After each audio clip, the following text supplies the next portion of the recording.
Leadership Institute, and it is my pleasure to welcome you to this, our November 2004 Wednesday Wake Up Club breakfast.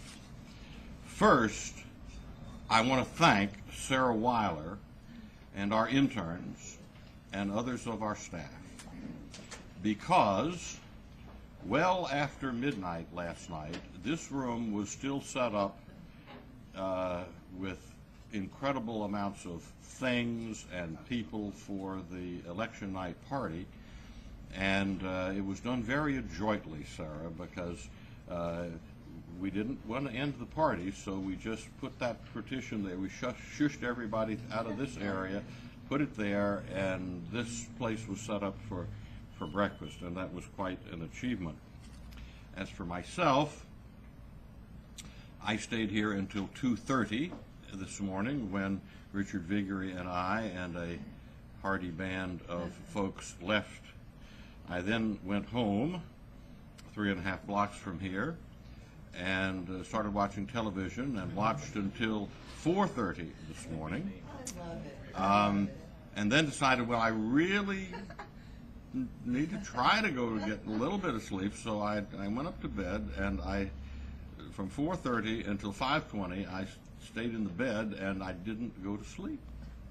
So I got up at 5:20 and took my bath, and here I am, and I am quite certain that I will fade out soon, but it is my firm intention not to fade out before the end of this breakfast. We live in interesting times. Now, as you all know well, the Leadership Institute is a nonpartisan organization, and we do not support candidates or political parties or proposed legislation. We don't support or oppose them. But I think I can safely say that a certain current resident of the District of Columbia was returned to public office last night and will serve for 4 more years. I refer, of course, to Mayor Marion Barry, who was elected again to the D.C. City Council from Ward 8.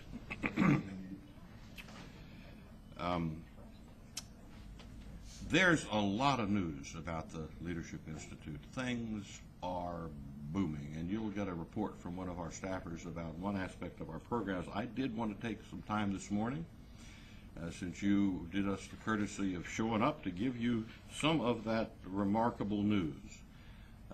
You may recall that as of early September, our campus leadership program, which sends field staff out to help conservative students organize independent conservative student groups on their own campuses, we began in September with 216 groups. And we identified, recruited, trained, and sent out this fall for 10 weeks each 20 field staff. And we have grown since early September from 216 active groups to day before yesterday's number, which is 397 campus groups in our campus leadership program.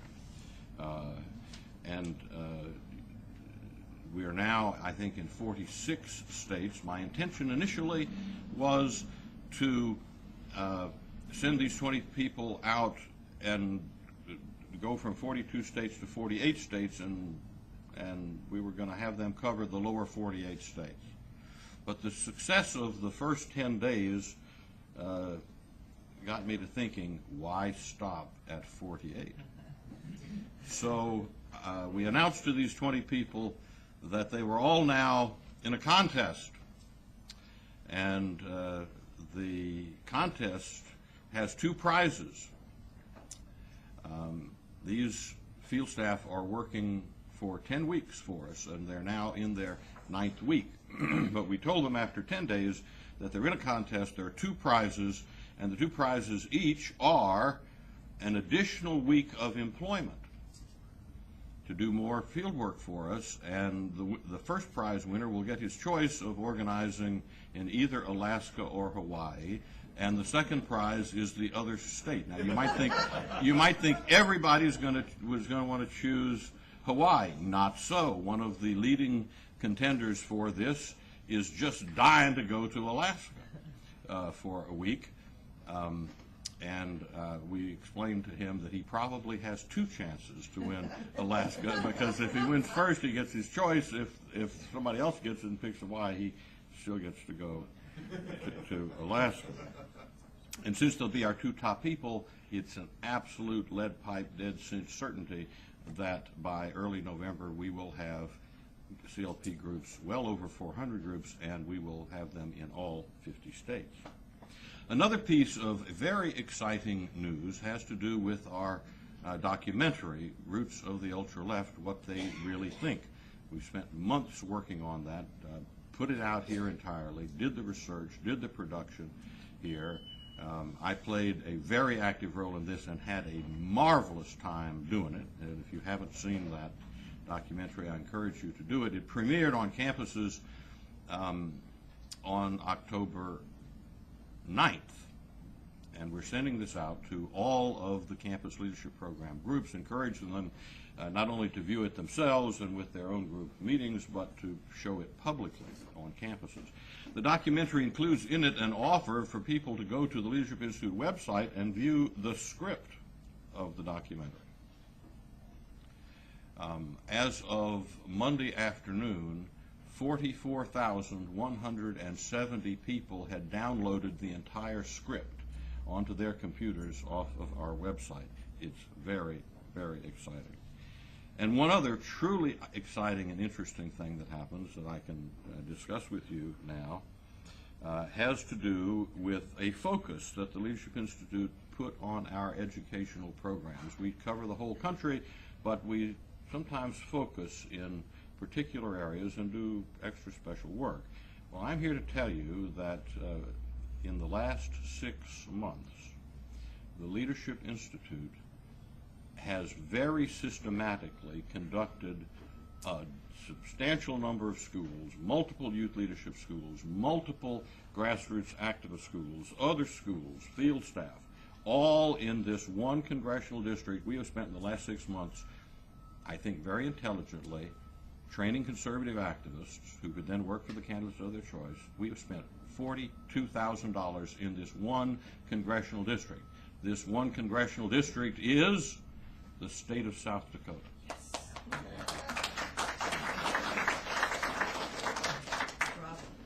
Now, so far in 2004, the Leadership Institute has trained 3,000, this can't be. Is this number right? It says 3,562 students. That can't be right, because that's the exact number that we trained last year. I think there's maybe a typo here. Anyhow, we trained a potload of students this year and held more than 145 individual schools of the 34 different types of programs that we offer, and we have placed 57 job seekers in government political organizations apart from campaigns and in the media already this year. You have before you on your table the Leadership Institute's 2004 school schedule. I invite you to take a moment to review the calendar of schools that are still remaining and consider attending one of those programs. And now it's my pleasure to introduce to you Lucy Oliver, who will offer an invocation and lead us in the Pledge of Allegiance. Lucy is a graduate of the University of Kentucky, where she studied marketing, and she is currently interning in our political technology department. Lucy?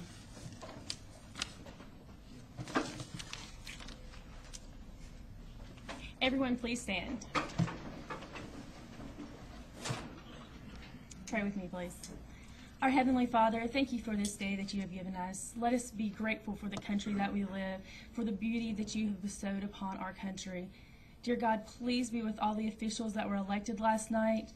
Be with the ones that will be elected in the upcoming days. And let our country go in the right direction, a direction that you want it to go. Dear God, thank you for the food that we have partaken in. Let that food nourish our bodies and let us be the best conservatives that we can be. Thank you for all the people that were able to come out this morning, everyone that was out last night. Thank you for what the leadership has done, the Leadership Institute has done for the entire country, and let us watch how it grows. Thank you for all that you have done. Let us always be thankful of the many blessings. In Jesus' name we pray. Amen. If you'll please recite the pledge with me. I pledge allegiance to the flag of the United States of America and to the republic for which it stands, one nation under God, indivisible, with liberty and justice for all.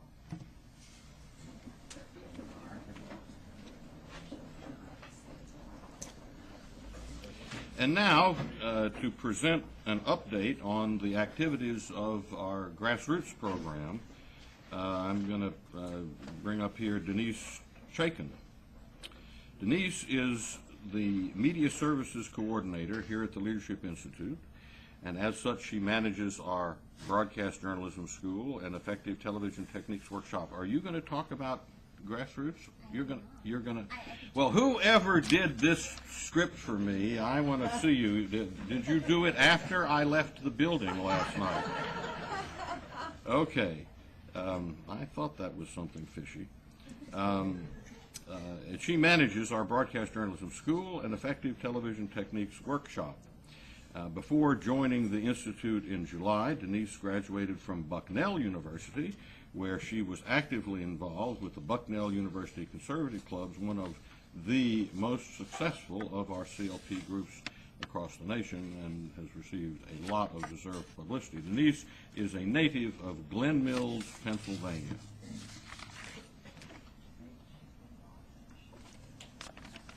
Good morning, everyone. I'm sorry if you wanted to hear about the grassroots program, but I really don't have anything to tell you about that this morning. But as Morton said, I am the Media Services Coordinator here, and I manage our broadcast journalism schools and our effective television techniques workshops. And I'm really pleased to be able to tell you all about them this morning because they're both really exciting schools and we've been able to do a lot with them lately. Now, so far this year, we've been able to train 112 students in the Broadcast Journalism School. And the main point of this school is really just to help young conservatives get involved in the media, to help them get jobs and learn more about what they might be interested in having careers in. And we focus on specifically how to get a job, how to get an internship, and different skills, just basic job skills like networking that are going to help these students with their internships and jobs. Now, Scott Baker, who is a longtime friend of the Leadership Institute and currently an anchor in Pittsburgh, teaches most of the school. And then we have guest speakers who are involved in other parts of the media come in and do special lectures during the school. For example, at the last school we had in early October, Tina Krause, who is an early graduate of the Broadcast Journalism School, came and spoke for us. She came to the Broadcast Journalism School in 1993 while she was still in college. She majored in broadcasting in Idaho. Then she started her career working in a small market as a reporter. Then she moved on to be an anchor and actually now is an editor and a producer at CBS New York. And Tina, I think, is a perfect example of what we hope all our Broadcast Journalism School students are able to do if they so choose. At this upcoming school we're having, the weekend of November 13th and 14th, we're having Andrew Breitbart, who is actually Matt Drudge's partner in the Drudge Report, come speak. So we're also very excited about that. But we've just had a lot of great students this year who I think are going to make wonderful additions to the media when they are ready for that, when they graduate. And we would be more than happy to have all of you at our upcoming school in the next, not this weekend, but the next one. Our other media projects include placing conservatives in the media. So once students come to the Broadcast Journalism School, we have job placement services to help them out and connect them with other conservatives in the media or just people that we know through our vast network at the Leadership Institute who can help them out. So we have that. We have a brand new website, conservativejobs.com, which connects job seekers and those looking to employ. And we also have Balance in Media Fellowships, which are grants we can give young conservatives who have found, let's say, media internships that are unpaid. So it gives them the opportunity to experience perhaps a new city or a new job that they otherwise wouldn't be able to do. And we're very excited to have given a Balance in Media Fellowship to Jamie Corbett this summer. She's a student at Asbury College in Kentucky. And she was able to go to the Olympics in Greece with her Balance in Media Fellowship and help out different reporting aspects of the Olympics. So we're very pleased with this aspect of our media program as well. Now, the other school I manage here is the Effective Television Techniques workshops. And what we do in these workshops is help conservatives really hone their media skills. So when they have an opportunity to be on TV, they can portray their ideas and get them across to the viewers, because we know they're on the right track and have the right ideas, and we just want to give them the skills they need to get that across. So this year we've trained 174 students in our different levels of the Effective Television Techniques workshops, and we try to meet everyone's different needs. So we have some classes that are larger groups, they're lecture classes. And then we have others that are in the studio, they're smaller groups, and the students get to practice what they've learned in the lecture courses. And then we can also do one-on-one media training for people who really get a lot of media attention and need to work on specific skills. But so far this year, we have been able to train Steve Bannon, who is the producer of the new Reagan documentary, In the Face of Evil, which actually just opened here in Washington last weekend. We've been able to help him, and also Mike Wilson, who is the producer of the new movie, Michael Moore Hates America. And they've both been really excited to attend, and I think have learned a lot. So we're also having Effective Television Techniques workshops, not this Friday, but the next Friday, and definitely let me know if you're interested in coming. But that's basically what's going on with our media placements program and our media workshops this year. And we're just really pleased with how things are going. And if you would like to attend any or know anyone who you think might, I will leave my business cards up here, and you can get a hold of me afterwards. And we'll also be doing studio tours if any of you would like to see our studio on the 4th floor where we do so much of the training. Thank you, and I hope you all had fun last night and are ready to stay awake for a great speaker.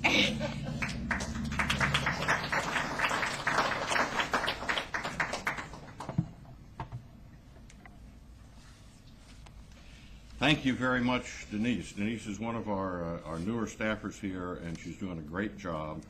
And I'm in the flow of information between Denise and Scott Baker, who's our outstanding head faculty person, and she's really doing a good job. Well, let me go back to this prepared script.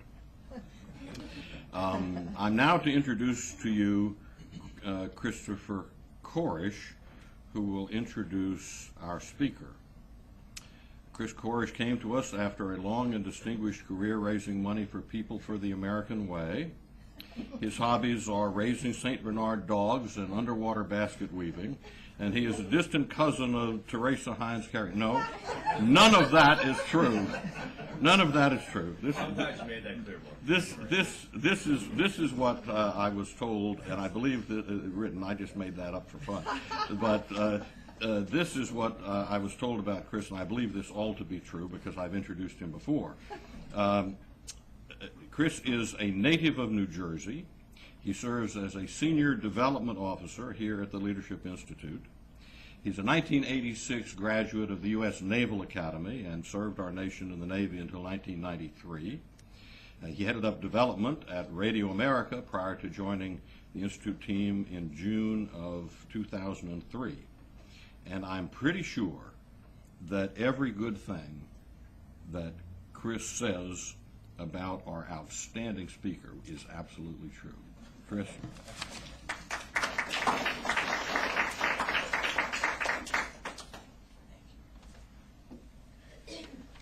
Well, I'm certainly not going to lie up here, for number one. Thank you. Thanks, Morton. You know, first things first, Morton is completely correct. I was at Radio America. And, you know, one of the first people I met there was Blanquita. And she did a very nice job, you know, showing me around, etc. Not only was she nice to me, but I was able to learn very quickly how well she prepares for her broadcasting work. She's been in national syndication for 10 years now, and originally it's more of a talk show format, and now it's more of a newsy type program in the middle of the day. And tell you what, I'm going to move this up here a little bit. There we go. That better for everyone? A little better? Thanks. One thing that you may not know about BQ, even though it says here in the little biography that she was awarded the 1996 Corporate Achievement Award by Vista Magazine, and that she was named one of the top 100 broadcasters of 1996 by Talkers Magazine, she's consistently in the top 100, the 100 most influential talk show hosts. And I believe the last issue, 03, or in that one, and 04 is coming up, probably in that one as well. BQ was telling me a story this morning about talk radio in Britain, but I'm not going to steal her thunder because it's a funny story, and I want her to get the laughs, not me, because I wouldn't know what you'd be laughing at if I were up here. And the last thing I'd want to mention here is that her favorite Christmas song is Away in a Manger. And maybe I'll let you tell that story later on, too. But I do want to give you a warm welcome here, BQ, as someone who took me under her wing my first days at Radio America and helped me get my feet in the conservative movement as far as fundraising. I wanted to thank you for that. So if with no further delay, here's Blanquita Cullum.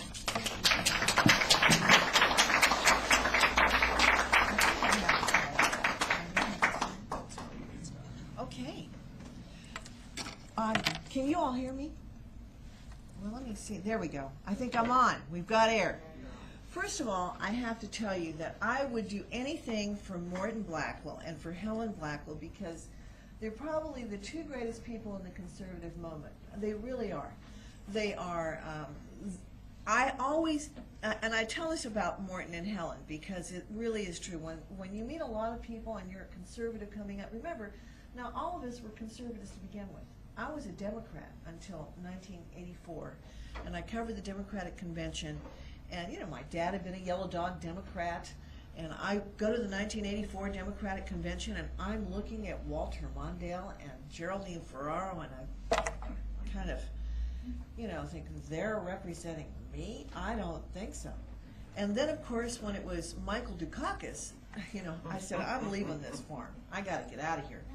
And so, consequently, starting as a conservative in the movement, there weren't always a lot of people that would be supportive and help you. And I've had a 501c3 for young broadcasters.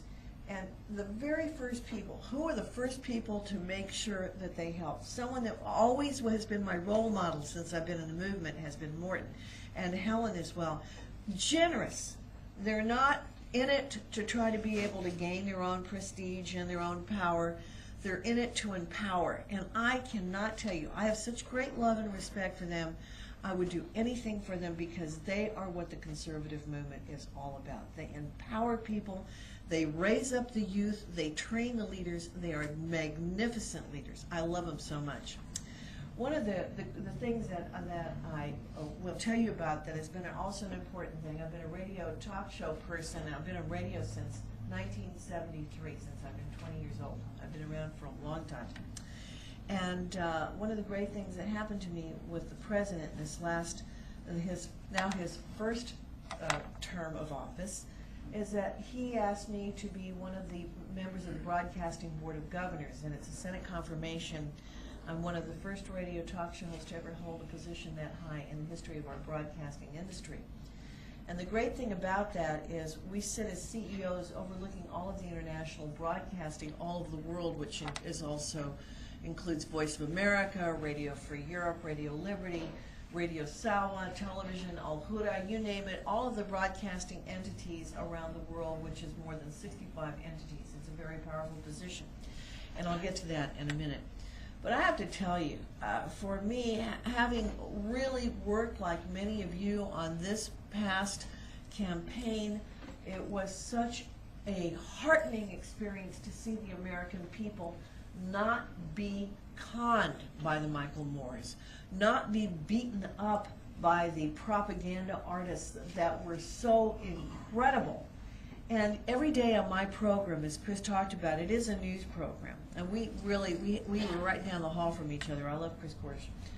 every day on the show, I've had some of the bravest Americans in the country who put their lives on the line twice. Once when they served in Vietnam, and once when they took a position against John Kerry, and I'm talking about the Swift Boat veterans. I mean, they really put themselves on the line. Can you imagine if John Kerry had won? The retaliation, the vendetta that would have gone out against those veterans. They were already insulted. They were already abused. They were already being, driven into the ground by saying that they were less than credible. People that spent 7 years, some of them like Paul Galante, as a POW, were insulted. Some of these magnificent men who had served the country in such capable leadership positions were being insulted by a guy who served 4 months, who took a camera with him, who inflicted his own wound upon himself, who got a dishonorable discharge that nobody talked about except talk radio was the only place that you heard about the dishonorable discharge about John Kerry and the Jimmy Carter amnesty. Can you even contemplate that this country could have had a guy who worked against the military, who got a dishonorable discharge as the leader of the free world? I mean, thank God for the people that came out. And the Leadership Institute is so brilliant in training these young people in communication skills. I mean, they are magnificent. And we also saw guys in pajamas who had their fluffy slippers on, who fought the networks, who fought CBS and Dan Rather, who fought ABC, who were the conscience. In fact, they call themselves, these are the Free Republic guys, they call themselves the Pajama Hadid, because they sit there with their little lammy slippers and they have their PJs on and they're blogging at night, and they got Dan Rather. They caught him in a lie. And it was so interesting during this whole period to see on C-SPAN, they thought they were Father, Son, and Holy Ghost with Tom Brokaw, Peter Jennings, and Dan Rather, patting themselves on the back. Weren't they smarter than the rest of us? Didn't they know more? Didn't they understand what the people really thought? And oh, Dan, how you've been insulted. They are dinosaurs. They are dinosaurs. You have seen them for the last time. And the position they thought they were, they believed their own press reviews. They are gone. You will see now more of the grassroots.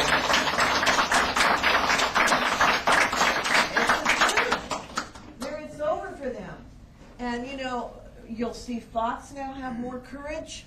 Fox was, at the end they had to make sure that they were impartial for the last 3 weeks, and you saw them really hold the line on that. You're going to see them have more courage. You are going to see the networks get a grip on the fact that they are no longer in control of what people think. The people have a voice. The people have more alternatives to get the information. And I've got to tell you, yesterday I was getting a lot of the exit polls, just like all the mainstream press. And I talked to the people. I mean, I've been out there. I'm looking at this. I'm saying, wait a minute. This is the country that laughed in the face of the reviews of those people who said that the Passion of the Christ wouldn't make it. These are the same people that made it the #1 movie. These are the same people that said, no, you're wrong. Mel Gibson is going to have a #1 movie. We want to see this. They didn't have a handle on the minorities. They didn't get it that the biggest minority group that did not support same-sex marriage were African Americans. I mean, that was incredible. They didn't understand that the Cubans, of course, they thought Cubans, but they hoped the younger Cubans were going to, get over the Fidel problem. They didn't have a handle on the Mexican-American community. They had a significant number of Congressional Medal of Honor winners. They forgot that they were in wars, that they served honorably, and that their young men and women loved to serve in the military. They also forgot that Hispanic families, regardless of whether they're from Salvador, Puerto Rico, whether they're from Cuba, whether they're from Mexico, they believe in God, they believe in family. and they don't like same-sex marriage. I mean, there was a lot of undercurrents that you're not going to hear about in there, but I'm just telling you that's how it is. You know, I had a very interesting experience, and I'm so honored to be able to serve the president. I mean, I am very humble about that because he's a brave man. I've been traveling around the world. In Israel, they said to me, you know, some of your people don't understand. They asked for a man who had courage, and now they've got him. They don't know what to do with him. And you know, they were right. And I just came back from a trip to the Balkans. I was going and meeting some of the foreign ministers and our affiliates for Voice of America, Radio Free Europe, and Radio Liberty. And to a person, including the foreign ministers in Bosnia, Kosovo, Serbia, and Montenegro, they all said, we are praying for your president. We are so fearful that Richard Holbrooke would possibly be Secretary of State. They were freaked out. And I said, don't worry. I have never, ever not believed that this president was not going to win, because I know that the fear of the pall of what that would come over this country if we had to have him as a president and Teresa Heinz Kerry as a first lady, the woman who did not get out of the limo enough.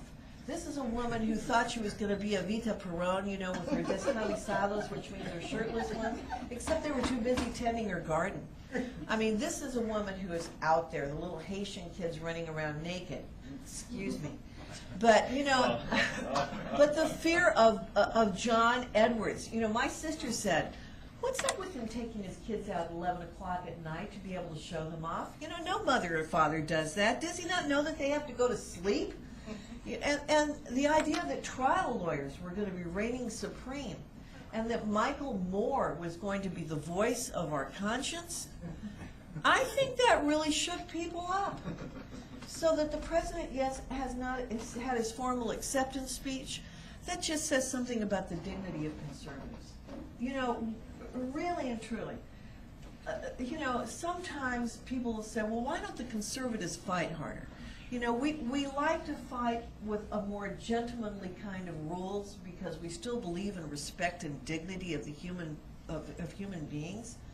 But sometimes we get criticized for it. But on the other hand, it's nice to know that we do have a gentleman in the White House. It's nice to know that we can say, okay, let him go, let him do his thing, let him be out there. But he's going to wait, and then he's going to come out like the dignified man that he is and accept the vote of the American people. The other part of it is, I think that was very interesting, and I think that it's going to be very curious to watch because, Gore was an idiot. Gore was not only an idiot by the fact that he's like wandering around like a madman with, in the desert saying, I've been robbed. If he'd had any dignity, he would have said, all right, you've won, I can wait, and he would have been the candidate this time. But he didn't have any class. And I'm telling you, that's the same thing with Kerry. They will complain because they have these people like the Barbara Streisands and the Michael Moores and the Terry McAuliffes and all those low-class, dirty fighters that are going to say, keep going, keep fighting, keep debating this. Let's make sure that we drag this thing out. I also predict to you that this will be the last election where you will see the American people have the stomach to suffer the Democrats saying, I was robbed. There is a point here where people are going to say, after this election, they will say to you, you know what, get over it. You're losers. Big L losers. And it's also a great tribute right now. I mean, I know that this had to eat your heart up. It also ate the heart up of Americans that listen to talk radio. The concept that this man who was considering a run for the presidency of the United States had such great disdain for anyone who was wearing the uniform of this country. I mean, it would be, to elect John Kerry would have been to elect Jane Fonda. I mean, really and truly. I mean, we can be honest about that now, and we can say that there was enough fear that this country would have gone completely in the wrong path. I mean, today it's so wonderful to see that the stock market is doing better. It's so wonderful that people are like taking a sigh of relief to say, thank God America is safe. And I believe that the president will get out there, and I think that he understands that there is a divide in this country, but I believe that he'll make an effort to try to bring up some sort of reconciliation of the parties. I believe that he is wanting to do that. And I think that, frankly, it's going to happen on its own anyway. You know, it's so interesting to watch what's happening in the press. It's so interesting to see where the direction of the Great Divide has been. I'm sure that, you know, Morton has and Helen have watched it, certainly with the Leadership Institute, where you've seen blatant, I mean, foul, a real corruption of the Fourth Estate. When you have CBS really attempting not only on one occasion, but 2 occasions to try to unseat a president, and they're arrogant about it. And you know, you saw where, and again, this goes back to some of the gentlemanly aspects of the Republican Party when Bob Schaefer, who is as liberal as they can possibly be, tries to look like he's distancing himself from Dan Rather so that he doesn't lose his opportunity to be able to ask questions of the debate.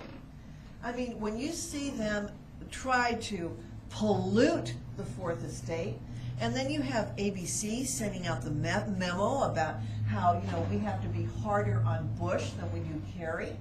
I mean, you saw so many clear indications that the Fourth Estate is beyond corrupt.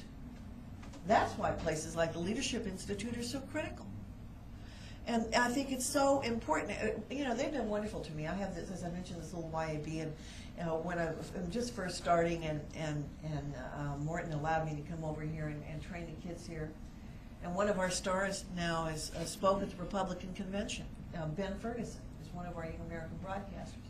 I couldn't have done that without Morton. I couldn't have done that without Helen, because they knew, you know, that it's all about trying to get these young people. Can you imagine how wonderful our news bureaus would be if in the next 10 and 15 years that we can look to any major media outlet, whether it's internet, radio, television, and know that someone from the Leadership Institute is working in the bureau?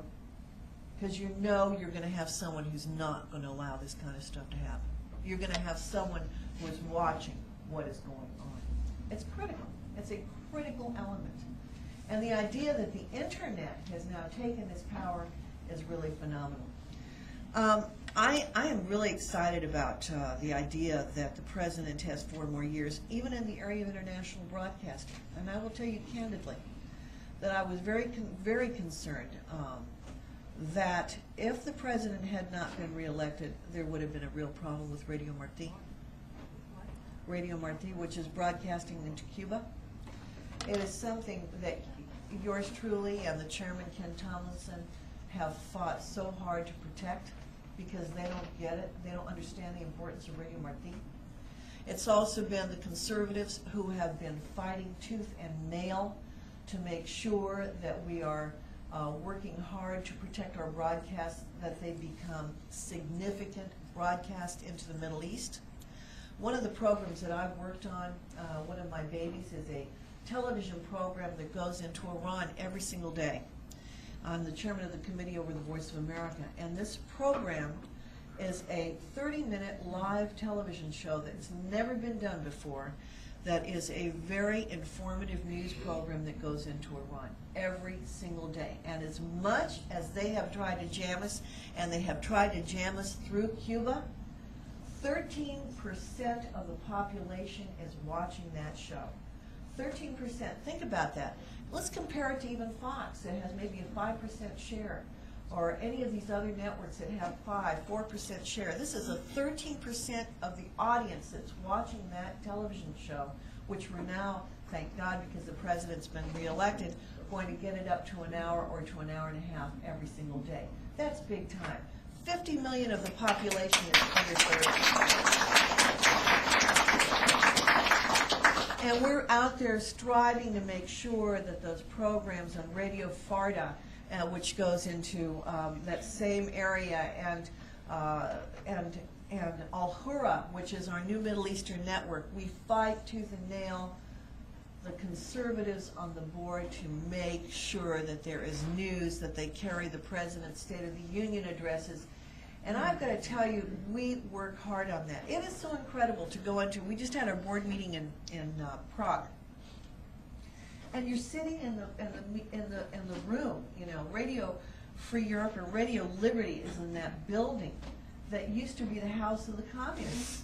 I mean, you know that, and you're seeing where they used to have the pictures of all the communists on the wall. You see all the flags of all the countries that we broadcast to. You know, when I was in Bosnia, and I met with a journalist who had had his legs blown off because he was covering stories for us in Voice of America, you realize the real courage and the importance of the broadcast that we have still.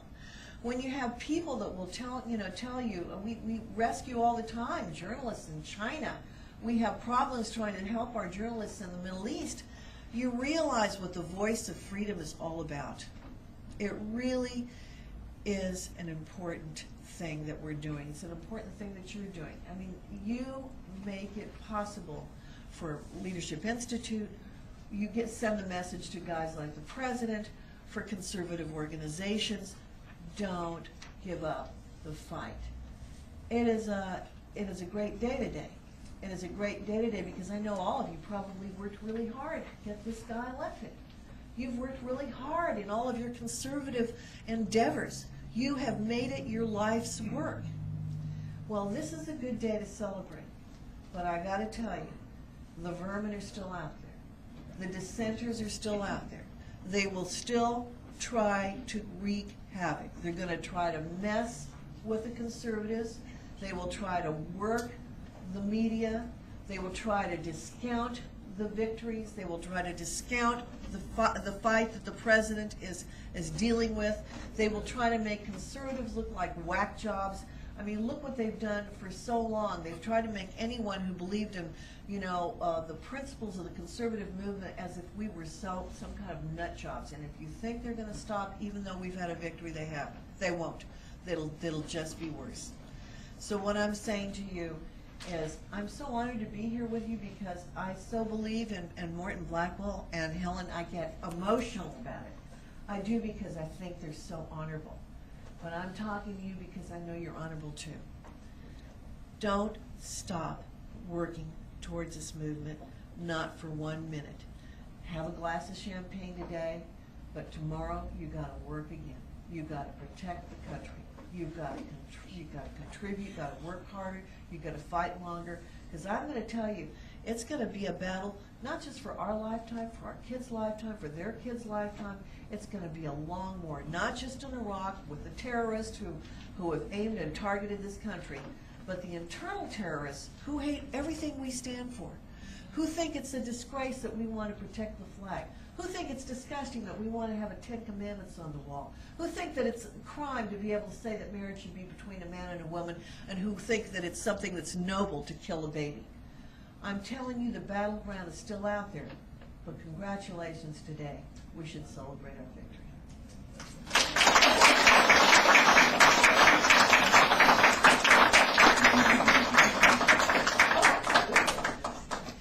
Blanquita is willing to take some questions, and isn't she a pistol? I'm sure you're gonna pop a question or two, and she's gonna be great in the answers. Blanquita. Oh, my pleasure. Yes, ma'am. I want to commend you on your presentation and make a request and not ask a question. You are in the position to do something that has not been done, that start the healing process. Our country is a melting pot. We're divided because of diversity. We are not second-class citizens. Right. All of us historically are from somewhere else. We need to get away from African American, Asian American, what have you. You're American Hyphenated first. American. You're American of Asian distraction Absolutely. or black. Would you please get it out on your program and get the president to use that? I would as tell him. one of I his- would tell him. You know, the funny thing is, my mother was from Hermosillo, Sonora. Okay, my father was born here, but his family was from Liverpool. And my mother would always say, "Never forget, you're an American first." And she was very strong about that. And here, my mother was a Mexican citizen her whole life. And she said the other thing she said, which is have made a difference in my life. She said, "You must speak English well, because they will judge the level of your intelligence by how well you speak. And then you need to speak Spanish well. But you need to speak the language of your country and never forget that you're an American first." I think that that's really One of the things that I feared that Kerry would do is to try to bring back the fairness doctrine.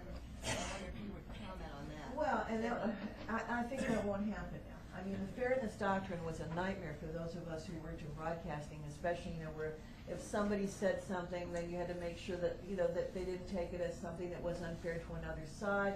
And it really limited freedom of speech. The other thing I think it's going to have to change too, Helen, and along with the fairness doctrine, are the 527s. Oh, yeah. That's going to have to change. I wonder how Mr. George Soros feels this morning. $27 million. I'm so glad he's $27 million poorer. That makes me feel real friendly as we say in the state of Texas. Don't mess with Texas and don't mess with George W. Bush. Yes, sir. Maybe you can speak to this. Why is it that the American press gets so bent out of shape when we say something about people abroad? They can say anything they want about us. But like, for example, when Rumsfeld said, "Oh, Europe," Right. and Reagan said, "Evil empire," Bush said, "Axis of evil." Right. Why do our press get so bent out of It's a shape? liberal. I mean, let's be honest about it. I mean, the majority of the press, the mainstream press, are liberal. They got a wake-up call. 89%. It's, discounting talk radio, although you do have Air America, which is like going in the tank. But the majority are liberal.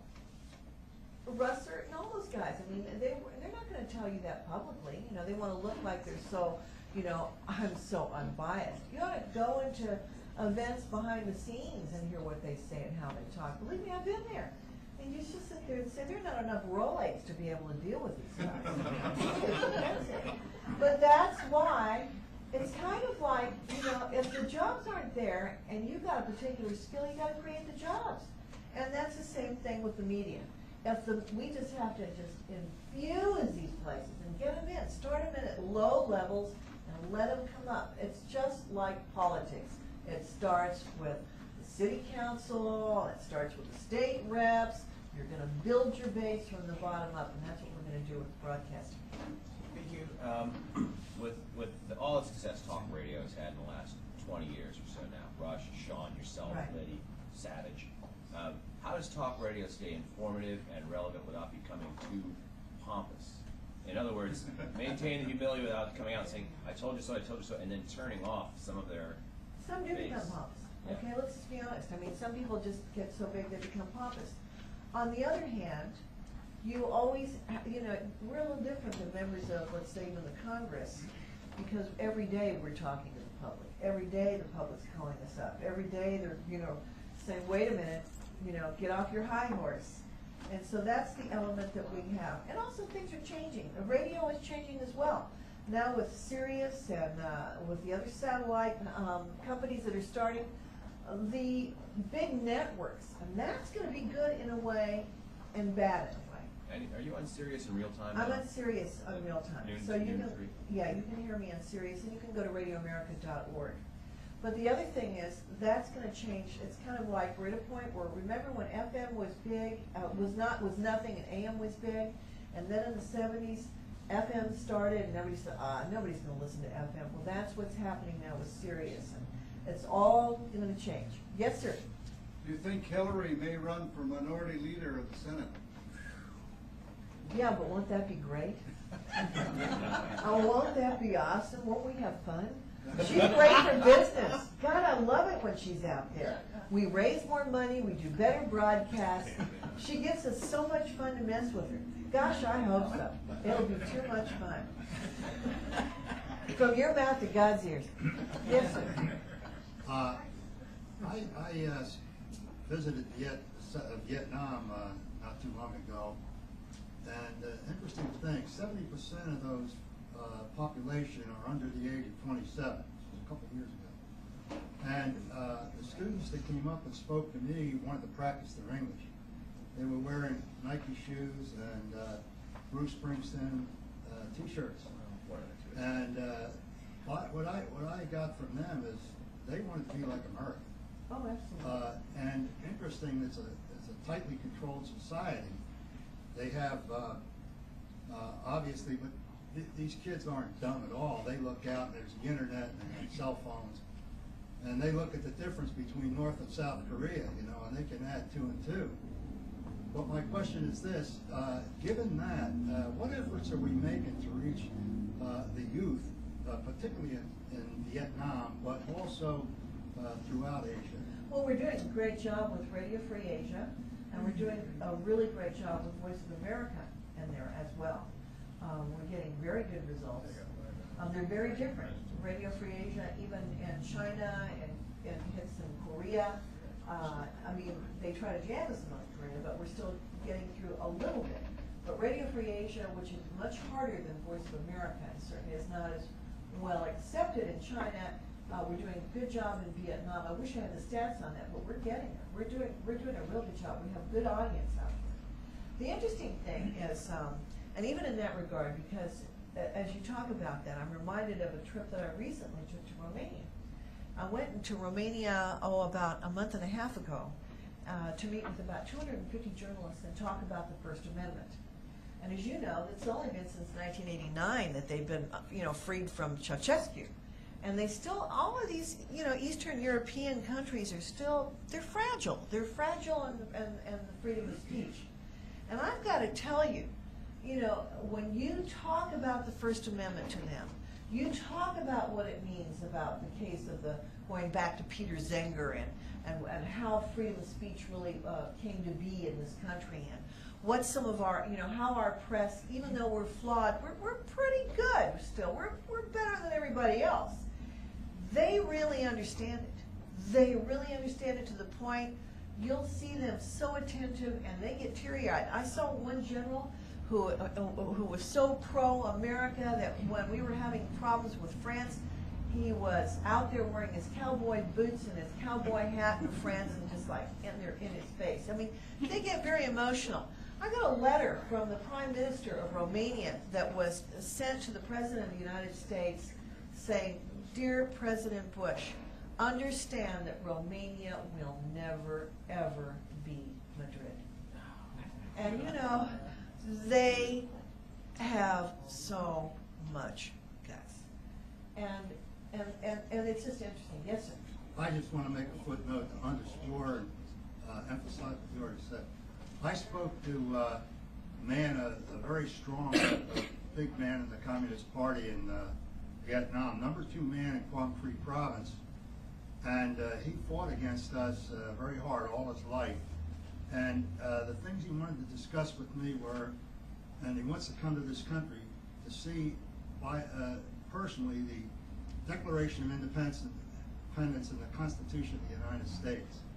He knows more about early American history than 95% of our college students and 100% of our high school students. Absolutely. He embarrassed me with some questions about what some of our early constitutional framers said, because he knew more than I did. And so I mean, there's this. Well, you're right. You're exactly right. Even in Iran, we get requests in Iran since 50 million people are under the age of 30, and people keep saying to us, "Will you tell our young people what the founding fathers did, because they were young just like they were, and they want to know how to be able to organize, and they want to understand what the founding fathers did to be able to create a free society."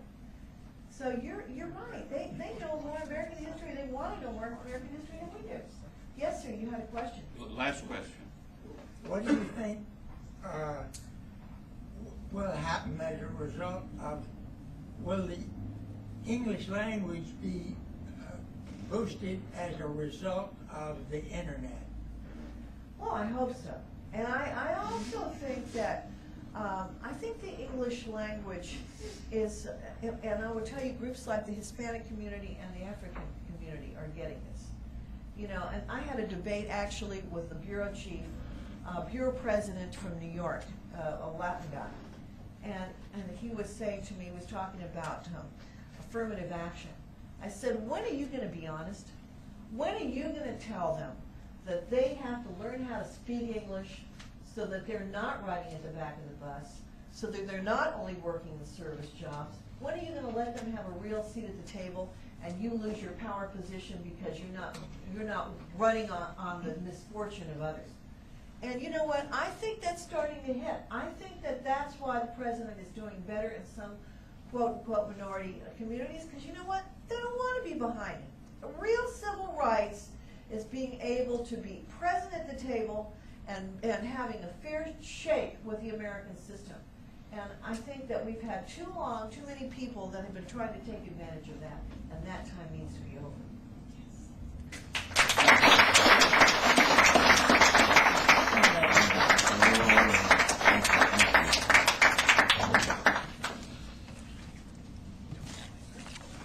What a great friend of mine and Helen's, a great friend of the Leadership Institute, and what a great friend of our country. She's doing great work for us. And as a little token of our appreciation, Blanquita, let me present you with an Adam Smith scarf. Thank you. Oh my goodness. Oh, it's gorgeous. Isn't that a gorgeous scarf? I love you so much. Ladies and gentlemen, I invite you to join us on Wednesday, December 1st, 2004. Our next breakfast will feature a gentleman that you may not know, but I heard him give an exceptional talk and arranged for him to come here. His name is Andrew Langer. He is manager of the National Federation of Independent Business. Wednesday, December 1st. Any guests who would like a tour of the building should meet at the podium immediately upon adjournment, which is coming up right now. You'll depart on a tour, and you will be guided by our development associate, Kate McKenna. Stand up, Kate, so everybody can see. Work your way up here, Kate. So anybody wants to tour the building, you can do it. We are, by and large, through incredible efforts, cleaned up around here after having had over something well in excess of 300 people at our election night party, and I thank the staff, et cetera, because the janitorial people were not going to be here. So what cleanup was done by our staff. Again, thank you all very much, and I hope you get rested so that tomorrow you'll feel better than I do today. Thank you.